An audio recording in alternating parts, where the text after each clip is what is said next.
हाँ, इस वीडियो में हम आपको relevant features of the small intestine part 4 में बताएंगे। Large surface area, relevant features का मतलब वे स्ट्रक्चर्स या वे फीचर्स जो स्मॉल इंटेस्टाइन के अनुरूप कार्य करते हों या उसको मदद करते हों या इंटेस्टाइन को काम करने में उनसे सहूलियत मिलती हो, उनको हम कहते हैं रिलेवेंट फीचर। यानी उस स्मॉल इंटेस्टाइन के अनुरूप जो फीचर्स होते हैं उन्हीं को नाम देते हैं relevant features of small intestine. तो इसमें जो पहला फेवरेबल स्ट्रक्चर है वो है लार्ज सरफेस एरिया। ये स्मॉल इंटेस्टाइन की जो सरफेस एरिया है, इसलिए एब्जॉर्प्शन के लिए वो इतनी लार्ज है कि वहाँ पर एब्जॉर्प्शन ऑफ डाइजेस्टेड फूड का काम आराम से हो जाता है। तो ये जो लार्ज सरफेस एरिया है कैसे अवेलेबल होती है, तो इसमें योगदान होता है ग्रेट लेंथ ऑफ इंटेस्टाइन, यानी स्मॉल इंटेस्टाइन की लंबाई जैसा कि आपको बताया गया नियर अबाउट 6 मीटर, यानी नियर अबाउट 20 फीट के बराबर इसकी लंबाई होती है। इसकी लंबाई की वजह से इसकी जो सरफेस एरिया है वो काफ़ी बड़ी हो जाती है। और दूसरी जो रिलेवेंट फीचर है वो है circular fold of mucous membrane. इसमें म्यूकस मेम्ब्रेन के कुछ फोल्ड होते हैं जो या तो इनकम्प्लीट होते हैं या तो कंप्लीट होते हैं। इसमें कुछ इनकम्प्लीट भी होते हैं, कुछ इनकम्प्लीट होते हैं, लेकिन ये परमानेंट इन नेचर होते हैं। जैसे कि आपको स्टमक के अंदर गैस्ट्रिक रगे के बारे में बताया गया कि जब आपका स्टमक इम्पटी होता है तो जो म्यूकोजा होती है उसमें झुर्रियाँ पड़ जाती है, उसमें फोल्ड बन जाते हैं, जिनको हम नाम देते हैं गैस्ट्रिक रगे। ये गैस्ट्रिक रगे तभी तक प्रेजेंट होते हैं जब तक इम्पटी स्टमक है। जब आप फूड इंटेक करते हैं या कुछ खाते पीते हैं, जब स्टमक के अंदर डिस्टेंशन होता है तो फिर वो रगे डिसअपीयर हो जाते हैं। लेकिन यहाँ स्मॉल इंटेस्टाइन के अंदर ये जो सर्कुलर फोल्ड होते हैं ये परमानेंट होते हैं, ये कभी डिसअपीयर नहीं होते हैं। Begins from the second part of the duodenum till the proximal half of jejunum. ये फोल्ड कहाँ से शुरू हो जाते हैं? जो ड्यूडेनम का सेकेंड पार्ट होता है वहाँ से इनकी बिगिनिंग होती है, और जेजुनम का जो अपर हाफ पार्ट है, प्रॉक्सिमल पार्ट, वहाँ तक इनकी उपस्थिति पाई जाती है। Fold facilitates absorption.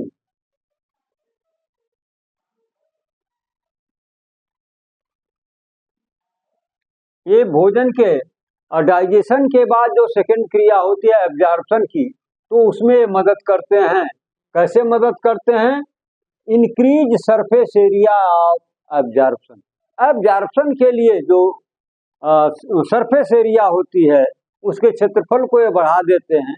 जब लंबी चौड़ी सरफेस एरिया मिलती है तो एब्जॉर्प्शन भी अधिक मात्रा में होता है। दूसरा, ये फिर अगला जो रेलिवेंट फीचर है वो है विलाई। विलाई का मतलब फिंगर लाइक प्रोजेक्शन। ये म्यूकस मेम्ब्रेन के कुछ ऐसे प्रोजेक्शन होते हैं जो फिंगर लाइक होते हैं। इनको नेकेड आई भी देखा जा सकता है, क्योंकि इनका जो मेजरमेंट बताया गया 1 to 2 mm, ये लगभग 1 से 2 mm तक ये लंबाई में होते हैं। तो इनको नेकेड आई भी इंटेस्टाइन के अंदर देखा जा सकता है।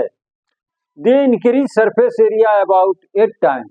इनकी वजह से ये जो एब्जॉर्प्शन के लिए स्मॉल इंटेस्टाइन के अंदर एरिया बनती है उसके सरफेस को ये लगभग 8 गुना बढ़ा देते हैं, जिसे एब्जॉर्प्शन में काफ़ी सहूलियत मिलती है, सहायता मिलती है। और अगला पॉइंट है माइक्रोविलाई। ये माइक्रोविलाई क्या है? ये वास्तव में विलाई के ऊपर एक एब्जॉर्प्टिव कॉलुमनर सेल की लेयर पाई जाती है, जिसकी मार्जिन, जिसका बॉर्डर जो है स्ट्रिएटेड होता है। तो ये छोटे छोटे विलाई के ही रूप होते हैं, इसलिए इनको कहा गया माइक्रोविलाई। ये भी करते क्या हैं? ये भी एब्जॉर्प्शन के लिए सरफेस एरिया को इंक्रीज करने में, इनलार्ज करने में मदद करते हैं। अब आता है कि इंटेस्टाइन के अंदर कौन कौन सी ग्लैंड पाई जाती है। तो यहाँ पर दिया गया पॉइंट, इंटेस्टाइनल ग्लैंड, क्रिप्टस ऑफ लाइबरकून, ये साइंटिस्ट का नाम है। और क्रिप्टस होता है गड्ढा, और ग्लैंड भी क्या है, एक थैलीनुमा स्ट्रक्चर वो भी। तो स्मॉल इंटेस्टाइन के अंदर ये लाइबरकून नाम के साइंटिस्ट ने खोजा था। These are simple tubular glands, ये जो लाइबरकून की ग्लैंड होती हैं, जिनको आप इंटेस्टाइनल ग्लैंड का नाम देते हैं, ये कैसी होती हैं, ये simple tubular, simple tube like ये ग्लैंड होती हैं, जिनका डिस्ट्रीब्यूशन म्यूकस मेम्ब्रेन पर, ये जेजुनम और इलियम के टोटल सरफेस पर होता है। ये जेजुनम की जितनी लंबाई चौड़ाई है, सरफेस एरिया, उसमें पाए जाते हैं, एक ग्लैंड पाई जाती हैं। और इलियम में भी ये पूरी लंबाई में उसकी पाई जाती हैं। Which open by a small aperture, small circular aperture on the surface area of mucous membrane. ये ग्लैंड जो होती हैं, ये छोटे छोटे सर्कुलर अपर्चर होते हैं, छिद्र होते हैं, जिनके माध्यम से ये म्यूकोजा के सरफेस एरिया पर ओपन होती हैं। कहाँ, बिटवीन द विलाई, दो विलाई के बीच में जो स्पेस होता है उसमें इनकी ओपनिंग होती है। और ये करती क्या है, ये सिक्रीट करती हैं डाइजेस्टिव एंजाइम, और म्यूकस का ये सिक्रीशन करती हैं, जिससे डाइजेशन में मदद मिलती है। फिर अगला पॉइंट आपको बताया गया ब्रूनर्स ग्लैंड, ये भी साइंटिस्ट का नाम है ब्रूनर, जिसने इस ग्लैंड को सर्च किया था, तो उसके नाम पर इन ग्लैंड्स का नाम रख दिया गया ब्रूनर्स ग्लैंड। ये कहाँ प्रेजेंट होती हैं, ये पाई जाती हैं सब म्यूकोजा में। ये ऊपर वाली ग्लैंड तो म्यूकोजा में पाई जाती हैं, लेकिन ये सब म्यूकोजा में पाई जाती हैं। यानी अंदर से जो दूसरी लेयर होती है, यानी ये थोड़ा डीप सीटेड होती हैं, तो वहां पर ये पाई जाती हैं। ये कैसी होती हैं, एक कंपाउंड ट्यूबुलो एसिनर ग्लैंड्स होती हैं। ये मिश्रित होती हैं किस चीज की, ट्यूबुलर ग्लैंड की और एसिनर।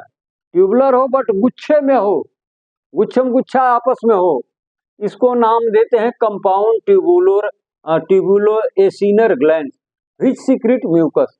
इनका काम है म्यूसिन का सिक्रीशन करना, जिससे लुब्रिकेंट बनता है और इंटेस्टाइन की दीवारों पर फिसलन होती है, जिससे ये जो फूड मटेरियल है आगे के तरफ सरकता जाता है, बढ़ता जाता है। लिम्फेटिक फॉलिकल्स, ये क्या हैं, ये लिम्फेटिक्स हैं। ये दो तरह की होती हैं, सॉलिटरी लिम्फेटिक फॉलिकल्स और aggregated lymphatic follicles are Peyer's patches.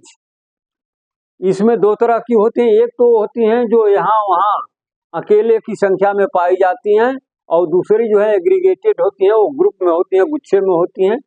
तो जो सिंगल एलोन पाई जाती हैं उनको कहते हैं सॉलिटरी। सॉलिटरी का मतलब ही होता है एलोन, सॉलिटरी लिम्फेटिक फॉलिकल्स। और दूसरी एग्रीगेटेड का मतलब एकमुश्त, इकट्ठा हो गए, ग्रुप्ड, एग्रीगेटेड लिम्फेटिक। तो ये दो तरह की पाई जाती हैं। सॉलिटरी के बारे में बताया जाता है, इनकी लंबाई लगभग 1 से 2 mm होती है। इनका distribution through out the small and large intestine, माने दोनों लार्ज इंटेस्टाइन की दीवारों पर भी ये पाई जाती हैं और स्मॉल इंटेस्टाइन की दीवारों पर भी पाई जाती है। बाकी की जानकारी हम अगले एपिसोड में लेकर आएंगे।